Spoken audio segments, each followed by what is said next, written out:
Good morning.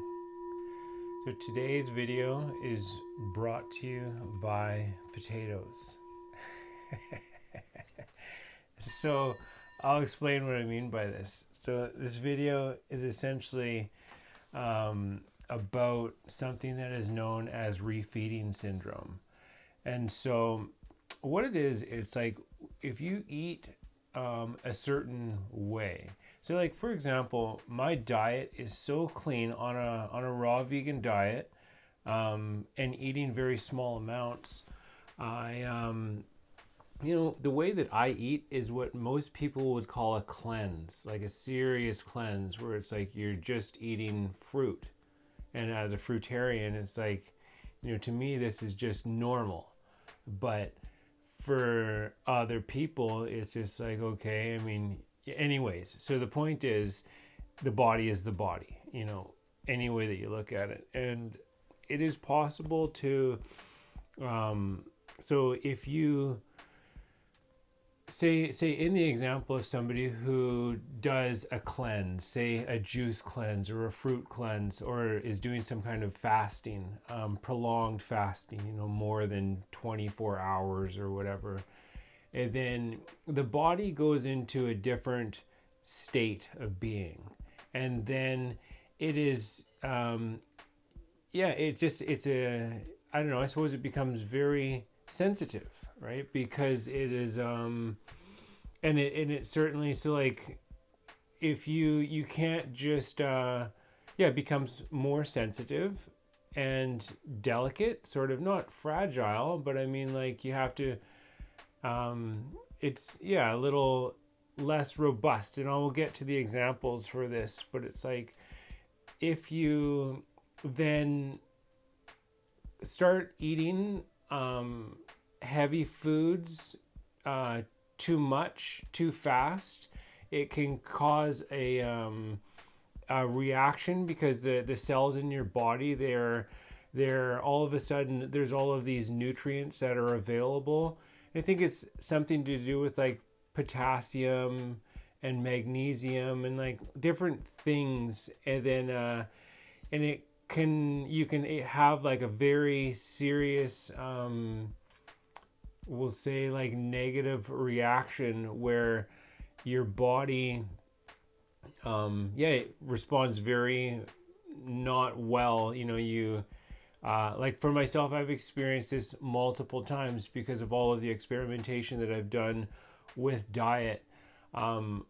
Just like as an example, when I was in Mexico, one of the last times I was down there, and I was down there writing my book, so I was on an ultimate high. And then I did something which brought me down a little bit. And then I was like, okay, what do I got to do to get back to where I was? Because, for me, it's a game of energy. It's a game of frequency. So I was like, okay, well, I'm going to embrace a raw food diet. I've done this before, and I know that this will shoot my energy back up relatively quickly. But I thought, okay, well, before I go and do this and embrace this other way of eating, because I'm going to be eating a lot of fruit, and in the fruit there's like sugar and stuff like that, so it's like, okay, how about I will do a cleanse prior to doing that. So then for a couple of weeks I did a combination cleanse of what is essentially it's essentially ketogenic, meaning starved of like devoid of carbohydrates, primarily devoid of carbohydrates. So, essentially to starve out any parasites and any kind of like yeasts or things that could have been built up or in my body or accumulated over time from eating certain things.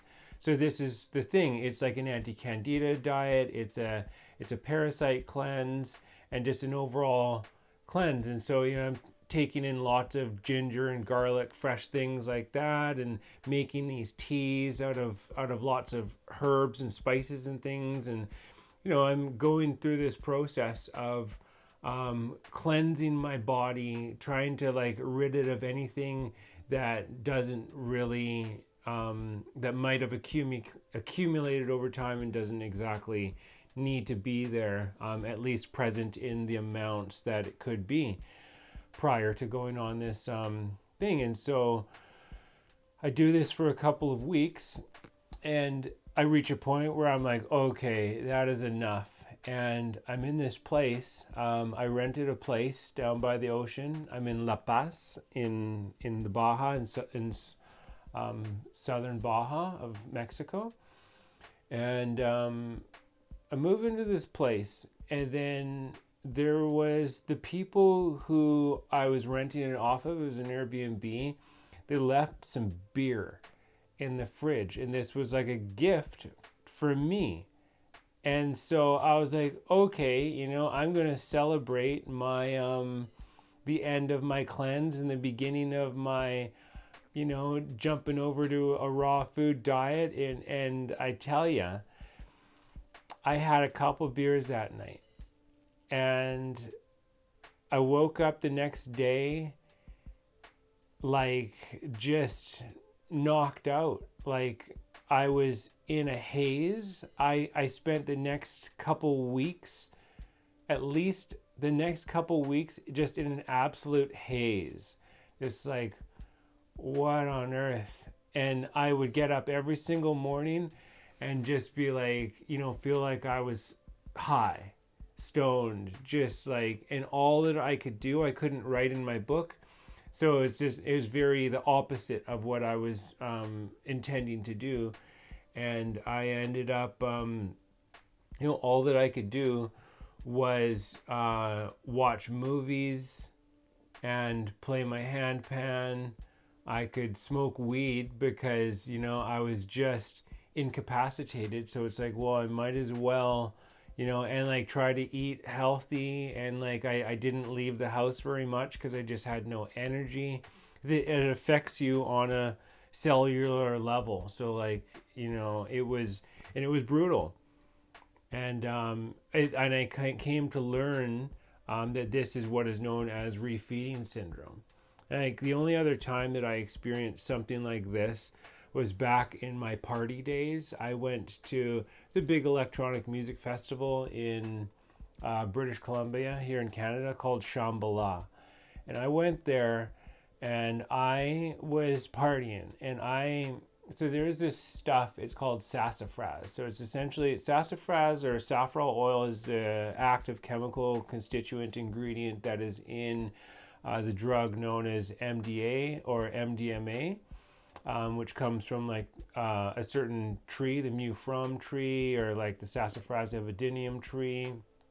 Anyway, so it's like a botanical extract, but whatever the case, I took too much of this stuff, meaning over a prolonged period of time, but then like meaning over an evening. But the next day, I screwed with my body chemistry. It screwed with my body chemistry to the point where I was kind of just in a daze, and it lasted for about a month, and it was brutal because every single morning I had to get my buddy to drive back. I couldn't even because it's an 8-hour journey from where we are, and he had to drive the car the entire way. My car, because I wasn't able to focus on anything. I was just out of it. And this lasted for a month. So I had to come back. I had to resume going to work and functioning in that way. And I was super hypersensitive to things. Smells were just so much in taste. So I wasn't able to really eat very much. Like a mango, it was just so sweet. It would just drive me up the wall.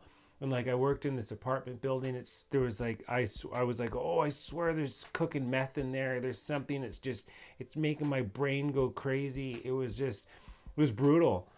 And every morning I would wake up and I'd be like, oh, I'm okay. And then it's like almost like vertigo, kind of like where you're standing at the edge of a cliff and you get that feeling, and then it just sets in, and every 10 seconds it's just like and it was brutal, just horrible, to do this to your body chemistry. And the thing, and one positive thing is, like, I had some, because I was eating very little and I was sleeping a lot.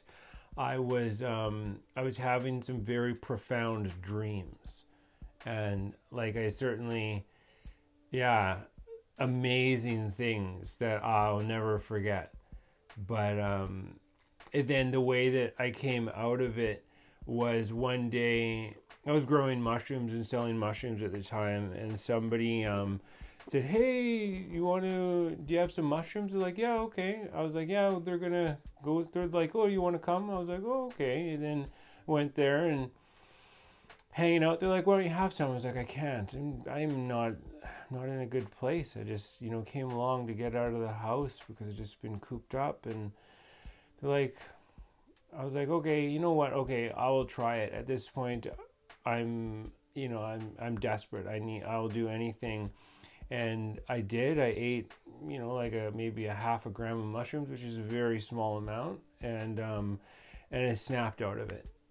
And then that was the path forward, was microdosing every day, for which is like less than a tenth of a gram. So just microdosing every day as needed for a week, and then the spell that I was under dissipated, essentially. So very, very challenging time in life. I mean, I guess there was one other time when I experienced something like this, where it was just like really messing with your body chemistry. So like I said, I walked the path of plant medicine for a very long time. And during this time, I worked heavily with the sacred mushroom. And so during this period of time, I took what is known as a heroic dose. So this is, upwards of 7 grams of mushrooms, of potent mushrooms, and but combined with a monoamine oxidase inhibitor, an MAOI, so something that inhibits, that you have natural chemicals in your body that stops you from uptaking too much of anything, like the serotonin and the dopamine, everything, it's all in your body, but you have things that regulate that.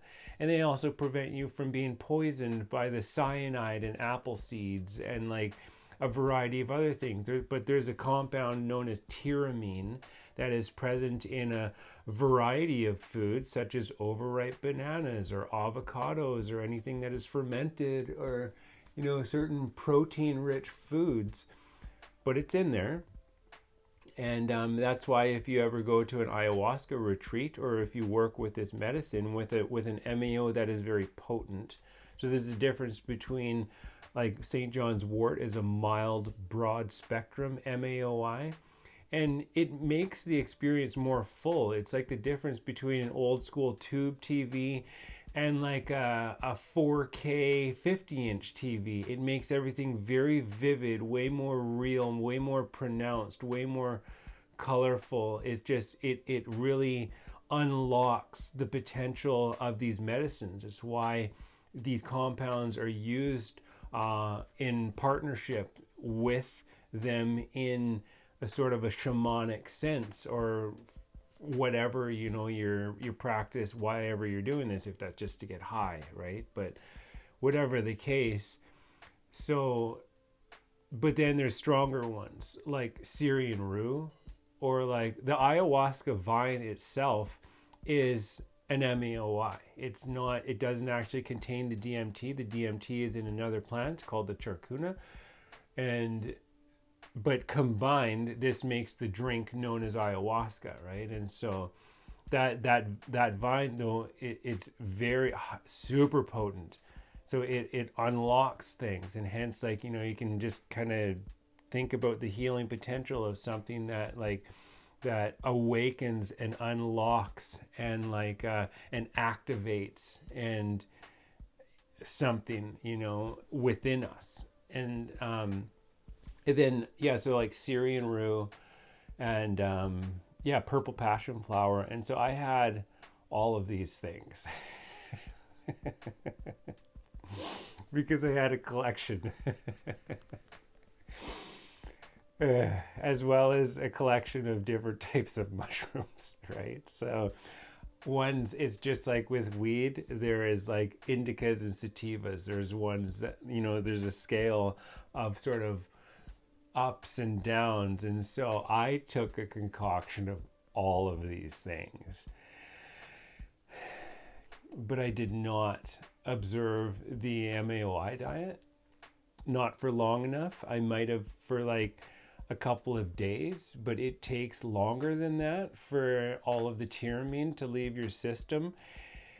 And I experienced what is known as a hypertensive crisis, where it's like you are already in an elevated state. You are on fire. You are, because you have all of these things that are really awakening life. You're tapping into other dimensions. You're seeing through things and, into and beyond. But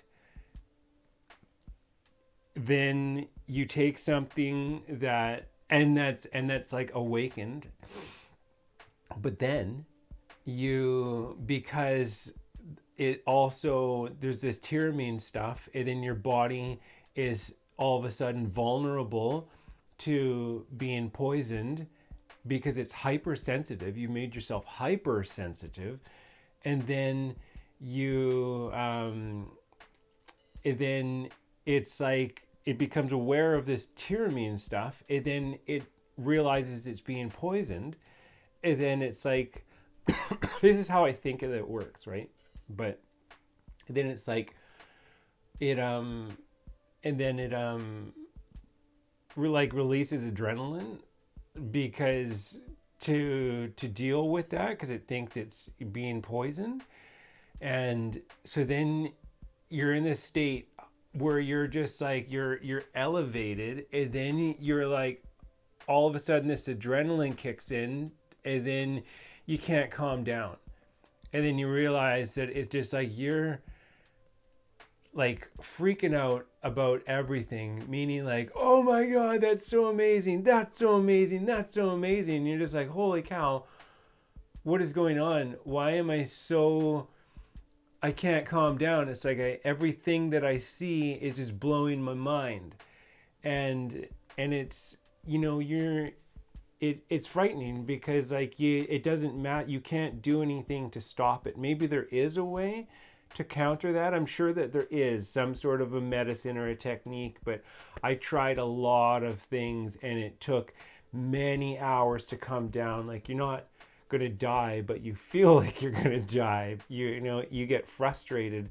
and you could freak out because you're in this state where you just, you can't calm down, and it's really challenging, and all you can kind of do is ride it out. And you don't, for myself, it's like I don't want to involve somebody else, because it's like, what are they gonna do? How is anybody, it's like, if I can't handle this, how's anybody else going to? So like, word to the wise, if you're participating in any kind of medicine like that, like, listen to what they say, because you do not want to experience that thing. But this is once again to do with like frequency and vibration. So like right now I am in a period of time in my life where I am wholeheartedly essentially endeavoring to raise my frequency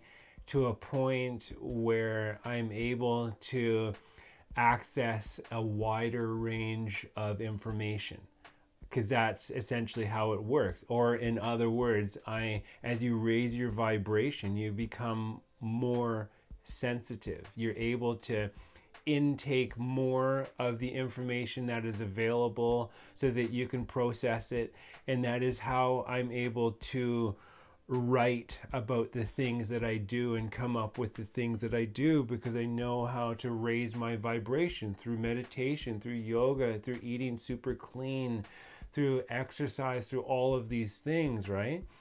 But if you do that, like in all of these cases, you have to be careful with yourself, because there's a difference between it. Say if you're always just hammering on yourself, you become numb. And I mean with like food, and you're intoxicating yourself and stimulants, all this kind of stuff. You're like a block of wood. You're fairly durable. But if you instead take that block of wood and you carve it into a violin, right? It no longer can you just hammer on it. It has become a refined version of what it was. It's still wood, yes, but it is in a state now where it's not that it's fragile. I mean, it sort of is. I mean, it's just that it's been refined. It's a little more sophisticated. It has the ability to, to do more than act as a hammer. It can produce symphonies of sound. It can cry. Like a violin can cry.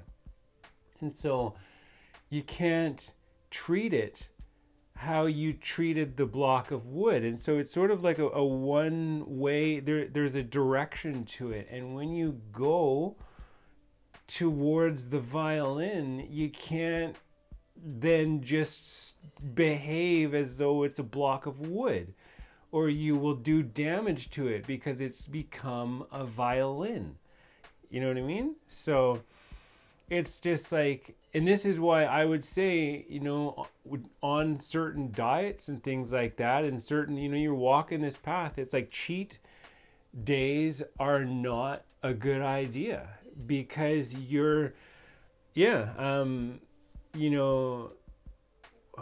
what is it? Because it's like, where is it? You put in jeopardy all the progress that you've made. Yeah, and it's just not worth it. Because you got to think about what you're trying to do, right? I mean, so and this is the thing too. It's like how, what do I got it here? It's like how the path of hedonism, or like indulgence, is a very slippery slope, because once you give in to one thing, what's to stop you from giving into something else? Because it's like, okay, well, I've had this experience so many times where I'm just on point, doing super well, and then I feel invincible. And then I'm like, okay, I can handle anything. I'm like, oh yeah, I'll get some weed. I'll smoke some weed, just a little bit, just once, not just once. And then this is the beginning of a downward spiral. And it's just like, because the weed, it's like, oh, hungry, oh, I go for some chips, oh, hey, I go for a beer. And then it's like, oh, well, the next day, and then it becomes the next day and the next day and the next day. Like I said, it's a slippery slope. It's very easy to be up here and then fall off, and then you fall off until you hit rock bottom. I've done this so many times, and it's been it's been really frustrating. So it's like I nowadays do everything that I can to not do that again, right? But it still happens sometimes by accident, and this is sort of where this video is coming from. So what is it? So about giving into stuff, it's like, which begs the question, why give in the first place? Why not just have integrity? Because it always, because like when you have integrity and when you look back, you always it always feels better that you maintained your integrity, that you didn't give in, essentially take the left-hand path, and you didn't indulge, you didn't do that, than it does to essentially screw up for what it's worth, and then deal with the consequences, just for like a momentary pleasure, something that really doesn't last very long, right? But of course, if you're on this path, it's one thing to it's one thing to do it consciously, but sometimes if you don't know how certain things can be contributing to your energetic, your state, then you may do certain things haphazardly, like it just kind of, oops, that was, didn't mean to. And this is the idea behind today's video. So it's like, I've been eating a 100% raw food meal for a while now because I really wanted to make that video about how eating 100% raw in the wintertime is super viable and it actually makes the most sense. I mean, so, but I had some cooked food last night. I had some potatoes that I had lying around, and I know that I've experienced this before. I was like, oh, well, I just want to eat them to get them out of the way. Then I'll go back to my raw food diet. Well, I tell you, like, when I woke up this morning, I was super tired. I couldn't get out of bed. I felt, like they say,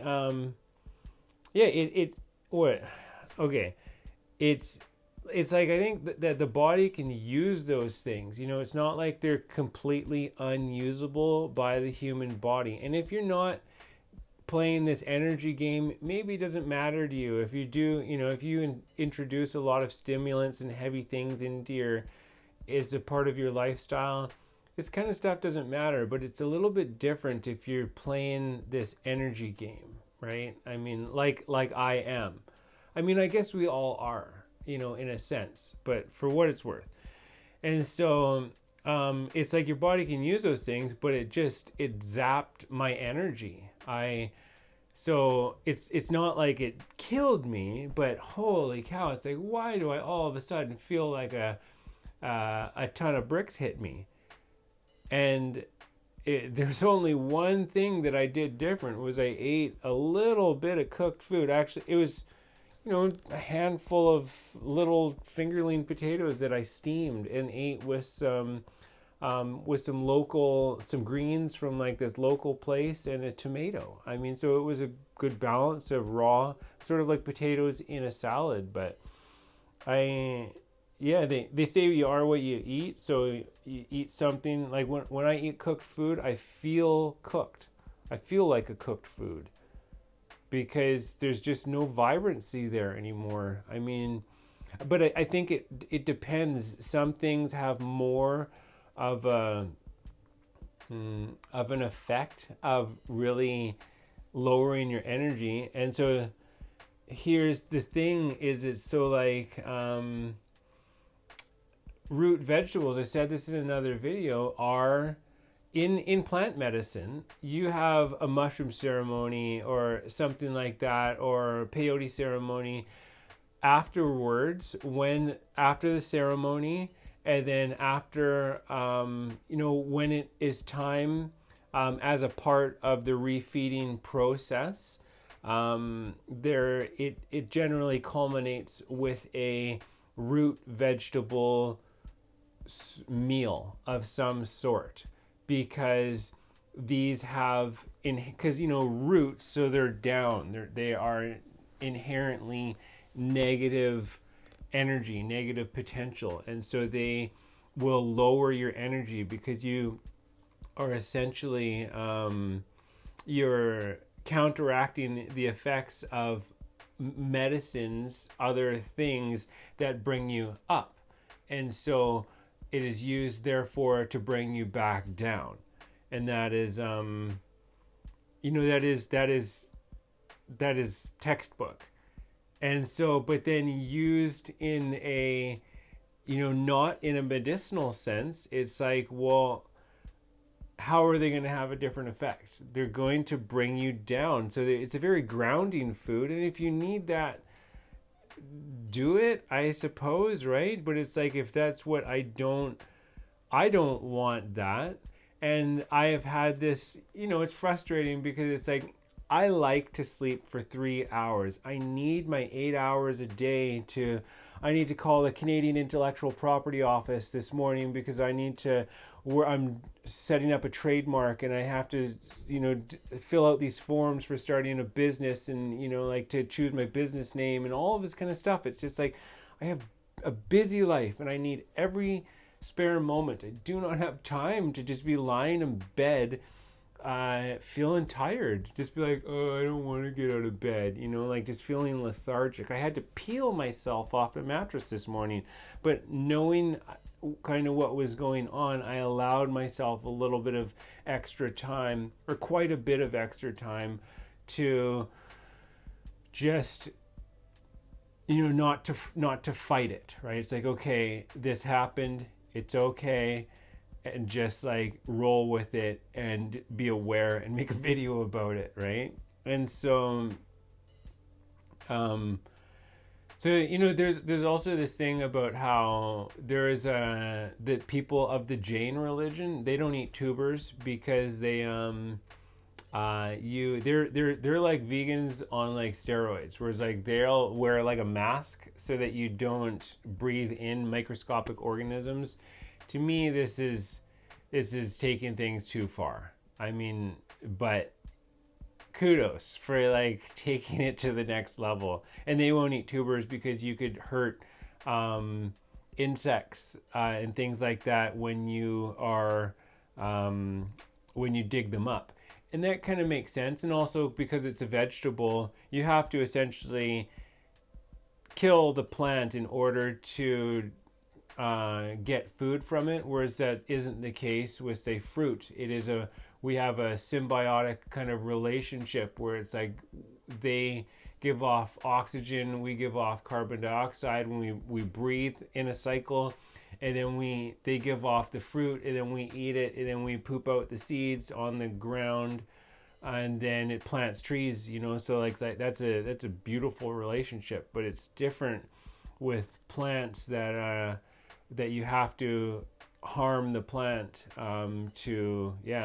so kill the plant. It's one thing to work with the plant, but I think it's another thing to just completely murder it.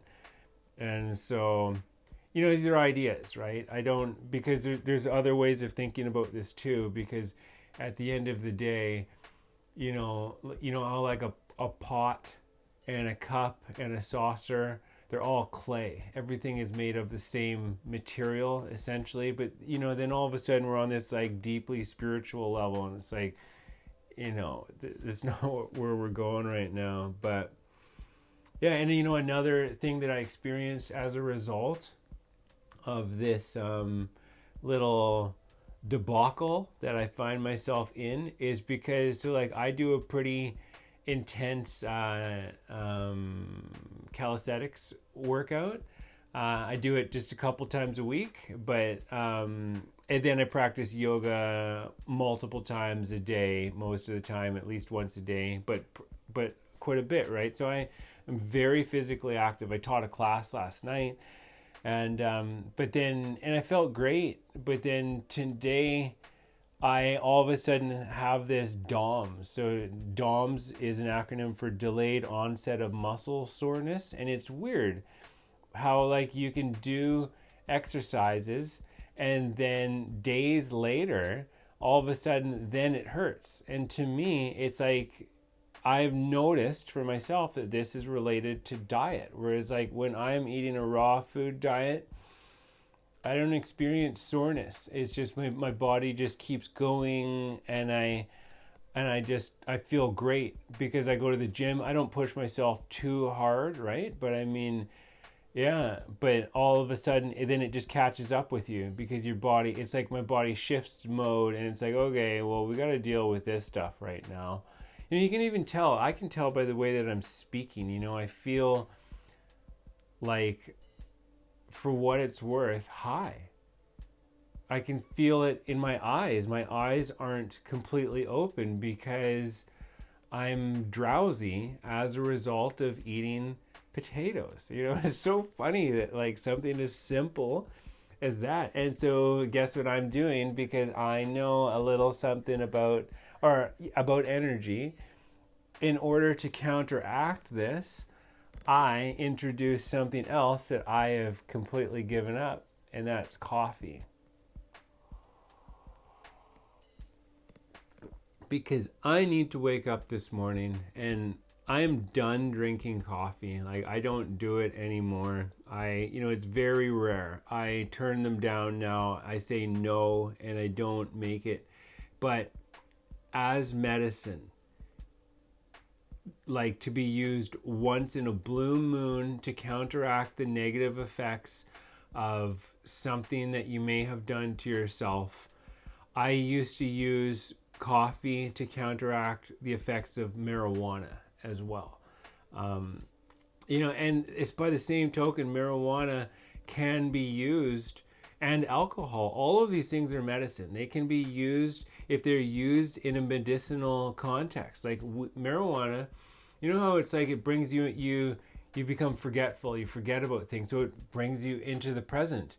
And so it's like if you're feeling energetically like emotional, you're having your feels. If you work with that plant, it brings you up, it gets you high, right? It brings you out of that and lets you let go of the past, whatever it is that is troubling you, for a little period of time. It's a band-aid, but it can help, because remember, we treat symptoms and causes. But so it is something that is to be used in conjunction with other protocols, for actually getting to the root, to the heart of the issue. Or even alcohol, when you're up here, you're worried about something, freaking out, a little bit of that substance, because it's a downer, it will bring you down into a place where you are more balanced. But it's not something to, it's not a bunch of beers and drink after drink. It's, like one dosage, and then do not indulge, don't keep going with it, because that is the path of hedonism. All of a sudden you're going from medicine to indulgence to hedonism, and it's like I said, it's a very slippery slope. So this coffee here, it is a weak coffee. So it's that full. I added that much water, and I will drink that much of it, and then I'll throw the rest away, because I just don't need that amount. I don't need to finish it. And this is, I tell you, a big lesson for me that I'm still learning. And it's weird that it's like, if you know that something isn't working for you, but you have it, what do? Do you keep it and run it through your system, or do you just get rid of it? And it's like with these potatoes, it's like I know this. I talked about this in another video, and then there I go, and it's like, okay, well, I bought them. It's like, oh, what harm could it be? I'll just eat them. And I've done this with so many things on so many different diets, and it's just like, why is it so hard to just throw something away? I mean, the money loss is very minimal. Nothing is wasted. I mean, if it goes into a compost, then it gets eaten by other animals, organisms, and stuff like that. Nothing is wasted. I mean, so, but you waste your own time, and you delay your the progress that you're making by making choices that really aren't in your best interest. They might serve some interest, like the glutton in you, but ultimately, if so. And this is the thing about having integrity, and about having self-control, and about having discipline, all words that are associated with masculine energy, which is still a video that I gotta make. Anyways, so that's it.